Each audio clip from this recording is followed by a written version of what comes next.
Guys வணக்கம், welcome back to Ila photography. நம்ம இன்றைக்கி பார்த்தீங்க அப்படின்னா இந்த காட்டுக்குள்ளே இருக்கோம். அங்கே தெரியுது பாருங்கள் பனைமரம். அங்கே தான் பார்த்தீங்க அப்படின்னா மரம் ஏறுறாங்க, பனை மரம். இங்கே வந்து பனை கருப்பட்டிக்கு காய்ச்சி அந்த பியூரான கருப்பட்டி எல்லாத்துக்குமே கிடைக்கணும் அப்படின்றதுக்காக நம்ம கிட்டத்தட்ட ஒரு 3-4 வருஷமாகவே எல்லாம் பண்ணிட்டு தான் இருந்தோம். இந்த டைம் கொஞ்சம் சீரியஸாக இறங்கி பண்ணலாம் அப்படின்னு போட்டு பார்த்துட்ருக்கு. இந்த வருஷம் பார்த்தீங்க அப்படின்னா போன வாரம் வரைக்குமே பெருசாக கருப்பட்டி ஊறுறது அப்படின்றது கம்மியான அளவில் தான் இருந்துச்சு. தொண்டை கொஞ்சம் கரகரன்னு இருக்குது. இந்த டைம் பார்த்தீங்க அப்படின்னா ஓகே அப்படிங்கிற அளவுக்கு இருக்குது. அது ஒரு வீடியோ சின்ன கிளிப் ஒன்று எடுத்து வச்சுருக்கேன். இப்போ தான் பார்த்துட்டு வந்த வீட்டிலிருந்து. இப்போ ஒரு 7 கிலோ பார்த்திங்கன்னா செங்கல்பட்டு, அது போக இன்னொன்று பெங்களூர் இந்த 2 பக்கமும் பார்த்திங்கன்னா அனுப்பிச்சிட்றோம். இங்கே பார்த்திங்கன்னா மாமனார் பார்த்திங்கன்னா மரம் ஏறுறதுக்கு ரெடி ஆகிட்டுருக்காங்க. இந்த இடத்துல இங்கே ஒரு மரம், அந்த மரத்தில் பானை கட்டியிருக்காங்க. மரம் ஏறுறதுக்கு ரெடி ஆகிட்டாங்க.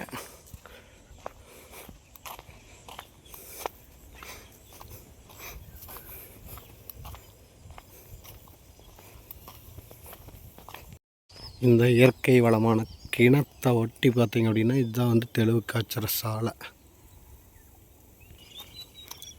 உள்ளே போகிறோம். இதெல்லாம் பார்த்திங்கன்னா கத்தி தீட்டுருக்கு. கத்தி தீட்டி பாருங்கள் எந்த அளவுக்கு இருக்குது அப்படின்ட்டு. இந்த வெங்கச்சாங்கல் கொட்டி இந்த மாதிரி வெங்கச்சாங்கல், வெங்கப்பொடி இந்த மாதிரி நல்லா பொடி மாதிரி அரைச்சி கத்தி இதில் போட்டு கத்தி தீட்டுவாங்க. இதெல்லாம் தான் பார்த்திங்க அப்படின்னா மரத்தில் மேலே கட்டுற பானை. இது வந்து பண்ணாடை. இதுதான் வந்து இயற்கை வடிகட்டி. இதில் தான் தெளிவு வடிகட்டுவாங்க. பிளாஸ்டிக்கெல்லாம் வச்சு வடிகட்ட மாட்டாங்க, பண்ணாடையில் தான் வடிகட்டுவாங்க. இது வருங்க ப்ரஷ்ஷு, சுண்ணாம்பு அடிக்கிற ப்ரஷ், சுண்ணாம்பு, மரத்துக்கு அடிக்கிற சுண்ணாம்பு கிழிஞ்சி ஊற வச்சு ரெடி பண்ணுறாங்க. வருங்க கருப்பட்டி எடுத்துருக்காங்க.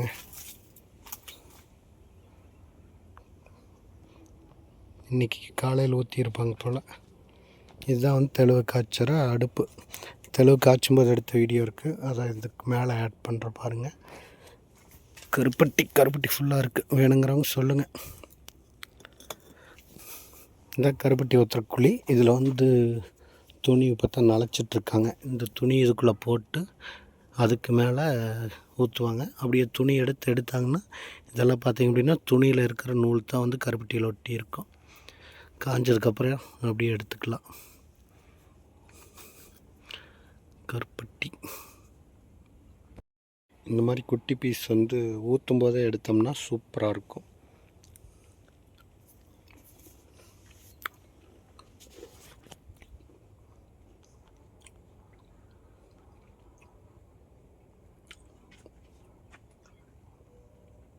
அதுக்குள்ளே தான் பார்த்திங்கன்னா தெளிவு கம்மியாக இருக்குது அப்படின்னா காய்ச்சி இதுக்குள்ளே ஊற்றி வச்சுக்குவாங்க. உள்ளப்பாக இருக்குதானு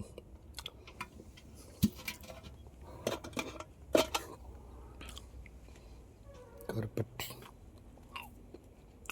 அதுக்குள்ளே ஊற்றி எடுத்து வச்சுக்குவாங்க. 2 நாள் 3 நாள் கழிச்சு ஒரே இடமா ஊற்றி தெளிவு ஊற்றிடுவாங்க. கருப்பட்டி ஊற்றிடுவாங்க.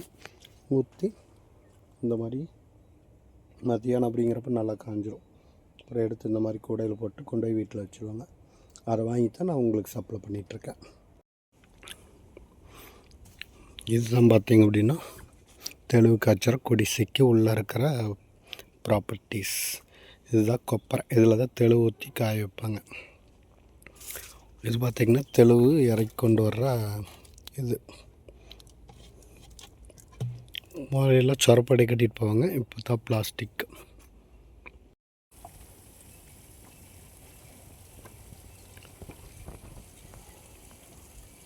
இதில் 4 பானை கட்டியிருக்காங்க. டெய்லி சாயங்காலம் ஏறி அந்த குருத்தை லைட்டாக நசுக்கி விட்டு தெளிவு நல்லா ஓடுற மாதிரி பண்ணிட்டு வருவாங்க. தொண்டை கட்டிக்கிச்சு. காலையில் சாயங்காலம் ரெகுலராக பராமரிக்கணும்.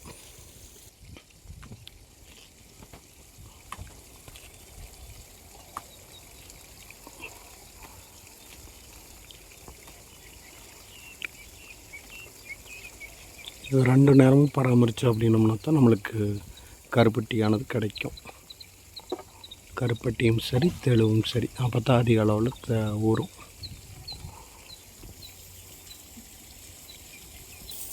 பாருங்கள், சீவி விட்டு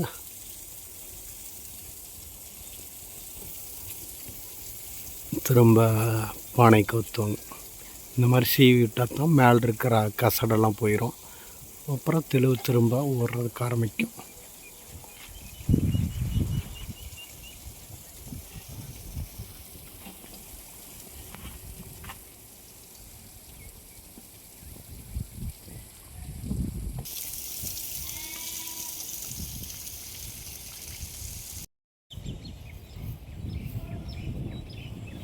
இதே மாதிரி எல்லா பானைகளுக்கும் உள்ளே பார்த்திங்க அப்படின்னா சீவி வைக்கணும். உள்ளே பார்த்திங்கன்னா சுண்ணாம்பு படிஞ்சிருக்கும், அதனால் அலசிட்டு திரும்பவும் அதுலேயே போட்டுருவாங்க. அதில் மேலே ஆடை மாதிரி படிஞ்சிருக்குது, அதைத்தான் விரலில் துடைக்கிறாங்க. துடைச்சிட்டு திரும்ப சீவி விடுறாங்க.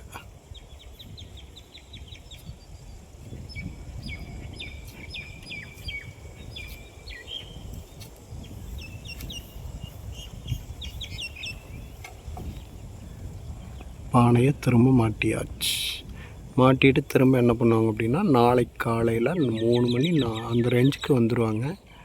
வந்துட்டு திரும்பவும் பார்த்திங்கன்னா இந்த மரத்தில் ஏறி அந்த தெளுவை கலெக்ட் பண்ணிவிட்டு வருவாங்க. இந்த மாதிரி பார்த்திங்க அப்படின்னா ஒரு 3 மரம் 4 மரம் ஏறினா தான் நம்மளுக்கு ஒரு குடம் தெளுவானது கிடைக்கும். இதில் 3 பானை 4 பானை கட்டியிருந்தால் மட்டும்தான் நம்மளுக்கு அது வாய்ப்பு. அப்படி இல்லைன்னா ஒரு 6-7 மரம் ஏறினா தான் நம்மளுக்கு ஒரு குடம் தெளிவானது கிடைக்குங்க.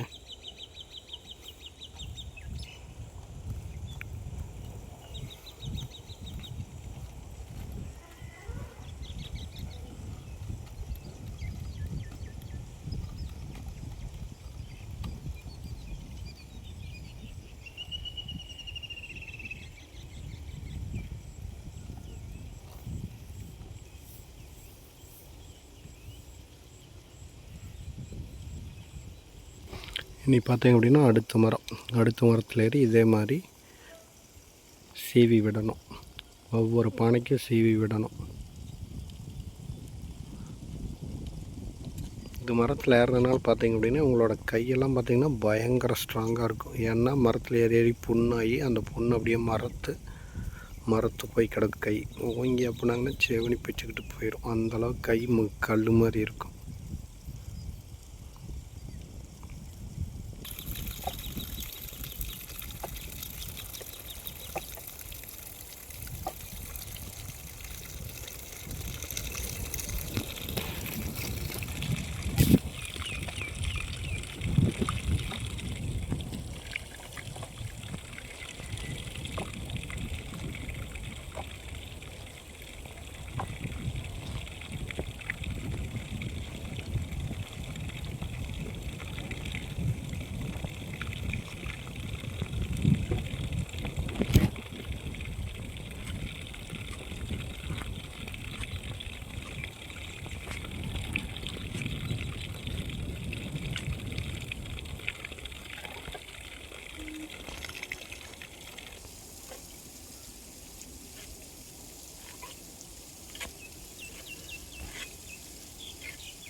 அடுத்த பானை மொத்தம் பார்த்திங்கன்னா இதில் 4 பானை கட்டியிருக்காங்க. இந்த ஒவ்வொரு மரத்துலையும் ஏறி இறங்குறதுக்குள்ளே பார்த்திங்கன்னா கால் பெண்டு கலண்டுரும்.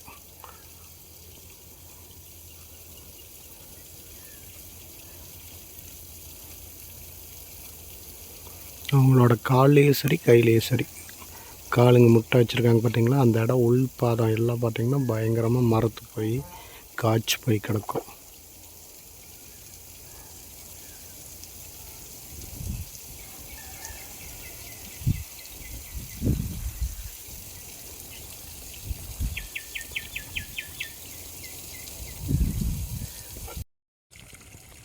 இந்த மாதிரி மரங்களில் ஏறித்தாங்க நம்மளுக்கு தெளிவிறக்கி அதிலேருந்து நம்ம கருப்பட்டி எடுத்துகிட்ருக்கோம். இன்றைக்கி பார்த்திங்க அப்படின்னா நிறைய கருப்பட்டி நம்ம பார்த்துருப்போம். இந்த மாதிரி ஒவ்வொரு மரத்துலையும் ஏறி அதை சீவி விடணும். காலை மாலை 2 நேரமாக சீவி விட்டால் தான் நம்மளுக்கு 3-4 மரங்கள் சேர்ந்து ஒரு குடை தெளிவு கிடைக்கும். கிட்டத்தட்ட ஒரு 4-5 குடை செஞ்சுனா தான் ஒரு நாளைக்கு தெளிவு காய்ச்சி அதிலிருந்து கருப்பட்டி எடுக்க முடியும்.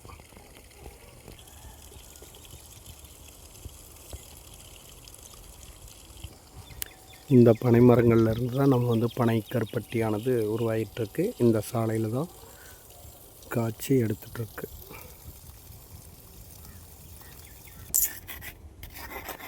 கத்தி தேய்க்கிறதுக்கு வெங்கக்கல்.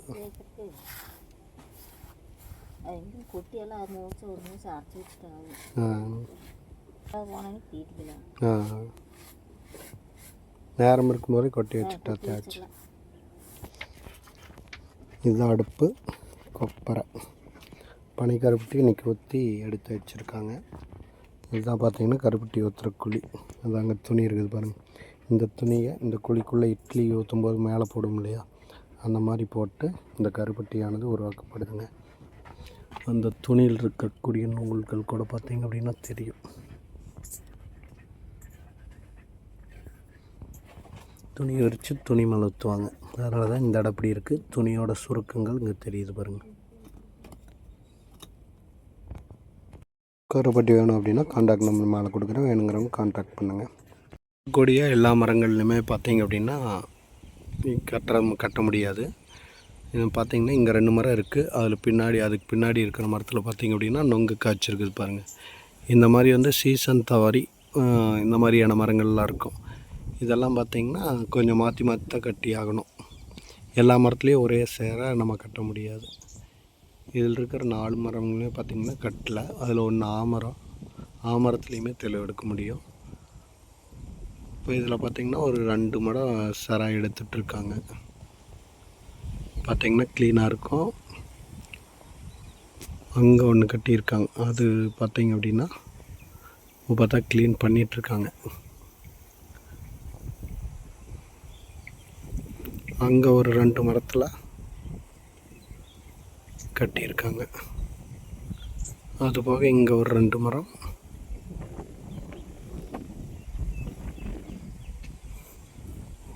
இங்கே ஒரு மரத்தில் கட்டியிருக்காங்க.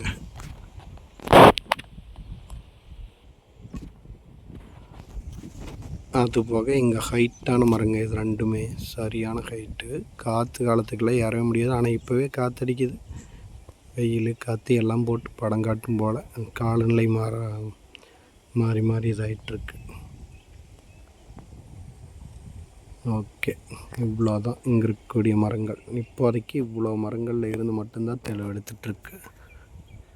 அது போக இந்த தோப்புக்குள்ளே ஒரு மரம் இருக்குது. இந்த தோப்புக்குள்ளே ஒரு மரம் இருக்குது.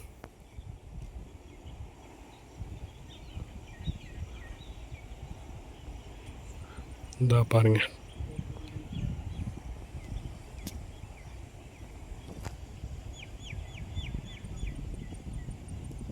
தெரியுதா?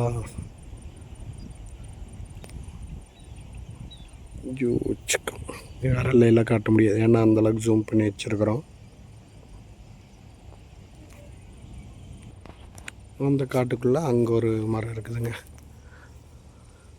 ஆக மொத்தம் ஒரு 10-15 மரம் இப்போ கட்டி வச்சுருப்பாங்க. பானைன்னு கணக்கு எடுத்துக்கிட்டோம்னா இதில் ஒரு 4 பானை, அதில் ஒரு 4 பானை கட்டியிருக்கு. இதில் ஒரு பானை கட்டியிருக்கு. இதில் 3 பானை, 3 தான் தெரியுது, 3 பானை. அதில் 5 பானை கட்டியிருக்காங்க, அதில் 4 பானை. இதெல்லாம் ஊறுறதை வச்சு தான் கருப்பட்டி தயாரிக்கிறாங்க. இதில் பார்த்திங்கன்னா சடனாக ஒரே நாளில் எல்லாம் இப்போதைக்கு கிடைக்காது. இந்த மாதிரி எல்லா மரங்கள்லேயுமே சீவி விட்டு போடும்போது தான் ஒரே நாளில் தெளிவு காய்ச்சி எடுத்து கருப்பட்டி போட முடியும். இப்போ நம்ம வச்சுருக்கிற கருப்பட்டியெல்லாம் பார்த்திங்கன்னா 3 நாள் 4 நாள் காய்ச்சி எடுத்து ஊற்றி அதிலிருந்து கருப்பட்டியானது தயார் பண்ணிகிட்ருக்குதுங்க. இங்கே தயார் பண்ணுற கருப்பட்டி பியூரான கருப்பட்டி. கொட்டைமுத்துக்கு பதிலாக தேங்காய் எண்ணெய் யூஸ் பண்ணிகிட்ருக்காங்க. இங்கே கொட்டைமுத்து இருக்குதானு தெரில. கொட்டைமுத்து இங்கே இல்லை எனக்கு தெரிஞ்சு. இங்கே கொட்டைமுத்து காணோம். கொட்டைமுத்து இருந்துச்சுன்னா கொட்டைமுத்து அரைச்சி போடுவாங்க. அதாவது தெளிவு பொங்கி வரும்போது தேங்காய் எண்ணெய் ஊற்றுவாங்க, அப்படி இல்லைன்னா கொட்டை முத்து அரைச்சி ஊற்றுவாங்க. அந்த மாதிரி இருக்கும். அதுக்கு மேலே இங்கே அது தெளுவுக்குள்ளே எண்ணெய் கலக்குது அப்படின்னா பொங்கி வரும்போது தேங்காய் எண்ணெய் மட்டும்தான் ஊற்றுவாங்க. மற்றபடி பியூர் அப்படியே தான், வேறு எதுவுமே அதில் கலக்கப்பட மாட்டாது.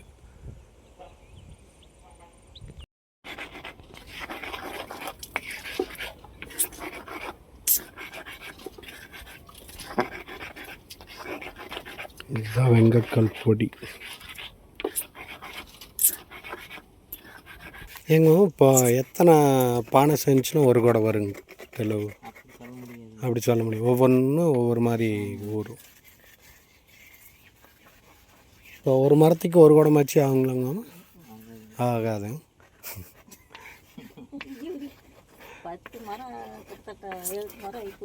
7-8 மரம் ஏறினாத்தான் ஒரு குடம்.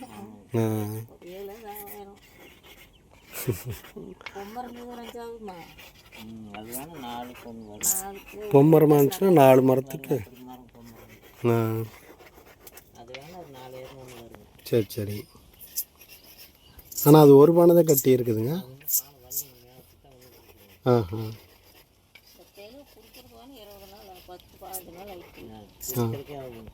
ஓ, குடிக்கிறதுக்கே 10-15 நாள் ஆயிடும்.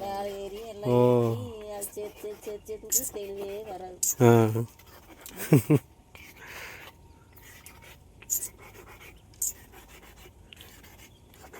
தெளிவு எடுக்கிறதுக்கு 10-15 நாள் ஆயிடும் இல்லைங்களா?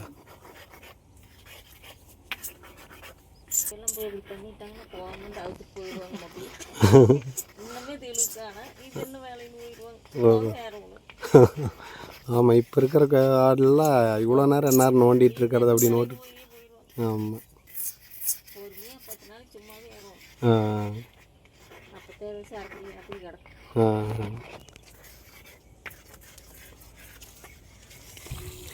இங்கே பார்த்தீங்களா என்ன சொன்னாங்கன்ட்டு? அதாவது ஒரு மரத்தில் தெளுவு பிடிக்கணும் அப்படின்னாலே 10 நாள் ஏறி அது செராய் எடுத்துவிட்டு அதை நசுக்கி விட்டு கன்னியூ பண்ணால் தான் அது அப்போ தான் தெளுவே ஊறுறதுக்கு ஸ்டார்ட் ஆகும். அதுக்கப்புறமா தெளுவு ஊறுறக்கு ஆரம்பித்து அது ரொம்ப அதிகமாக ஊற ஆரம்பித்து அதுக்கப்புறம் அப்படியே கொஞ்சம் கொஞ்சமாக குறைஞ்சிக்கிட்டு வரும் தெளுவு. அந்த பாலை வந்து அப்படியே சுருங்கிட்டே வரும். சுருங்க சுருங்க சுருங்க சுருங்க பாலத்தோட நடுப்பகுதி வரும்போது ஓரளவுக்கு நல்லா ஊறும். அப்படியே லாஸ்ட் எண்ட் ஆக பார்த்திங்க அப்படின்னா தெளுவு ஊறுறது அப்படியே நின்று போயிடும். இப்படித்தான் தெளுவோட ப்ராசஸ் நடக்குது. அவங்க சொல்கிற மாதிரி இப்போ இருக்கிற ஆட்கள்லாம் பார்த்திங்க அப்படின்னா தெளுவு தன்னால் ஏறி இன்னும் தெளுவுக்கான அப்படின்ட்டு விட்டுட்டு போயிடுவாங்க அப்படின்னு சொல்கிறாங்க பாருங்கள். அந்த மாதிரி தான், அது உண்மையான வார்த்தை தான் அது. இவ்வளோ நாள் இவ்வளோ கஷ்டப்பட்டு ஏறிட்டுருக்குற இன்னும் தெளுவு ஊறலைன்னா என்ன பண்ணுறது அப்படின்னு. அதுவும் ஒரு டைம் ஏறினா பரவாயில்ல, பார்த்திங்க அப்படின்னா ஃபுல்லாக ஏறணும், 2 நேரமும் ஏறணும். அப்போ தான் வந்து தெளுவானது கிடைக்கும். பார்த்திங்க அப்படின்னா அதிகமாக தென்னை மரம் தான் ஏறிட்டுருக்காங்க. தெளுவு ஏறி தெளுவு கட்டுறது அப்படின்றது நிறைய பேர்த்துக்கு தெரியாது. தெளுவுக்கு இப்போ பார்த்திங்க அப்படின்னா இந்த மாதிரியான ஆட்கள் இருக்காங்க, அவங்க தான் இப்போ கட்டிகிட்ருக்காங்க. இவங்ககிட்ட பார்த்து கற்றுக்கிட்டா தான் ஆச்சு. அப்படி இல்லை அப்படின்னா தெளுவு கட்டுறது அப்படின்றது இனி நமக்கு அடுத்த தலைமுறை அப்படின்றது குறைஞ்சிரும். இங்கே கொங்கு மண்டலத்தில் பார்த்திங்க அப்படின்னா இந்த மாதிரி தான் கட்டிடுவாங்க. அதுவே விழுப்புரம் இந்த மாதிரியான ஏரியாவில் பார்த்திங்கன்னா அங்கே இடக்கயிறே இருக்காது. இந்த இடையில கட்டி இடுப்பில் கட்டி இப்படி பிடிச்சி ஏறுறாங்க இல்லையா, அதுதான் இடக்கயிறு. நிறைய பேர்த்துக்கு தெரியாது இடைக்கயிறுன்னா என்னென்னு. அந்த இது நம்ம இடைக்கயிறு சொன்னால் ஒரு வீடியோ கூட போட்டிருந்தோம். அது நல்லா பீக்கில் போன வீடியோ. அவங்க வீடியோ எடுக்க வேண்டான்னு சொல்லி அதை நம்ம அப்பவும் வெயிட் பண்ணி அவங்க சமாதானம் வர வரைக்கும் வெயிட் பண்ணி நின்று எடுத்த போட்ட வீடியோ அது. அவ்வளோ கஷ்டப்பட்ட வீடியோவுக்கு அந்தளவுக்கு நல்ல ரெஸ்பான்ஸு. அவங்களுக்கு இப்போ நல்ல சேல்ஸு, பரவாயில்ல. இப்போ இடைக்கயிறுலாம் பார்த்திங்க அப்படின்னா அவங்ககிட்டையும் கிடைக்கிது. அதுபோக நத்தக்கடையூரில் விசிபி ஸ்டோர்ஸ் அதுலேயும் வந்து பார்த்திங்க அப்படின்னா இடைக்கயிறு பொட்டி அதுக்கான வாறு எல்லாமே கிடைக்குதுங்க. அங்கே போயிட்டு நான் ஒரு வீடியோ போடுறேன், அங்கே என்னென்ன கிடைக்கிது அப்படின்ட்டு. அதுவும் இல்லாமல் அங்கே வலை தூண்டில் இது எல்லாமே கிடைக்கிது. ஓகே, அதை விடுங்க. இப்போ பார்த்திங்க அப்படின்னா இப்படி தான் வந்து ப்ராசஸ் ஆனால் நடந்துகிட்ருக்கு. இப்படி தான் நம்ம கருப்பட்டி எடுத்து கொண்டு வந்து நம்ம சேல்ஸ் பண்ணிகிட்ருக்கோம். இப்போ கருப்பட்டி நம்ம எப்படி உருவாகுது, அதை நம்ம எப்படி பியூராக உங்களுக்கு கொடுக்குறோம் அப்படின்றதுக்காக, கருப்பட்டி எப்படி உருவாகுது அதை எப்படி உங்களுக்கு பியூராக கொண்டு வந்து சேர்க்குறோம் அப்படின்றதுக்காகவே இந்த காணொலிங்க. ஓகே, மீண்டும் நம்ம நல்லதொரு காணொலியில் சந்திப்போம். அதுவரை உங்களிடமிருந்து விடைபெறுவது நான் இளங்கோ இலா ஃபோட்டோகிராஃபி. நன்றி, வணக்கம் மக்களே.